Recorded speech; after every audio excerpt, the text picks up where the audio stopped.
Hello everyone. तो आज हम स्टार्ट करने जा रहे हैं new updated NCERT class 10th का एक्सरसाइज 1.1 का क्वेश्चन नंबर 5। तो question number 5 is check whether 6 power n, this is 6 power n, ये पावर में है, 6 power n can end with digit 0 for any natural number n। ये ऐसा कह रहा है कि अगर मैं 6 का कोई भी पावर ले लूं, n be the natural number, अगर 6 पावर 1 ले ले तो 6 आएगा। ओके, फिर ये पूछ रहा है कि अगर 6 का पावर 2 ले लिया जाए तो ये भी 36 आएगा, और 6 का पावर अगर 3 ले ले, ओके, तो 216 आएगा। इसी तरीके से क्या ऐसा कोई वैल्यू है जिसमें 6 का कोई पावर अगर हम ले ले, ओके, से लेट से n हमने ले लिया है, तो क्या किसी कोई नंबर ऐसा होगा पॉसिबल जिसमें इसका वैल्यू हमारे पास ऐसा आए जिसमें यूनिट प्लेस डिजिट 0 हो। ये ऐसा क्वेश्चन पूछ रहा है, आगे कोई भी वैल्यू हो जिसका यूनिट प्लेस क्या हो, 0 हो, ये ऐसा पूछ रहा है। ओके, तो ये रहा क्वेश्चन हमारा। अब इस क्वेश्चन में मीनिंग समझते हैं, बहुत इंपॉर्टेंट है, बहुत जगह ये अधूरा क्वेश्चन आंसर दिया गया है, बहुत ध्यान से सुनना।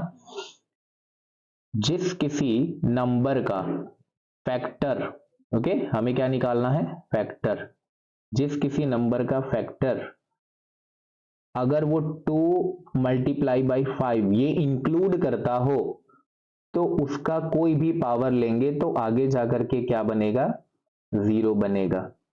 ओके, यहां पर 6 है जिसका फैक्टर हम निकालेंगे तो हम लिख सकते हैं 2 इंटू 3। इसके नंबर में 2 तो है लेकिन 5 नहीं है, ध्यान रखना दोनों ही होना चाहिए, 2 एंड 5 दोनों ही होना चाहिए। यहां पर सिर्फ 2 एंड 3 है, 5 नहीं है, इसीलिए हम कहेंगे कि 6 पावर n 0 पे एंड नहीं होगा। Okay, 6 power n can not and with digit 0। Okay, ये 0 पे एंड नहीं होगा, तो क्यों होगा, क्यों नहीं होगा, हम ऐसा लिखेंगे because it's factors includes only 2 multiply by 3। Okay, और हमें पता है कि जिसके फैक्टर में 2 एंड 5 दोनों आता हो सिर्फ वही एंड हो सकता है। क्लियर है, इसलिए हम कहेंगे 6 power n can not and with 0। Clear हुआ सभी को? तो आज के लेक्चर में बस इतना ही, नेक्स्ट लेक्चर में हम नेक्स्ट क्वेश्चन कंप्लीट करेंगे।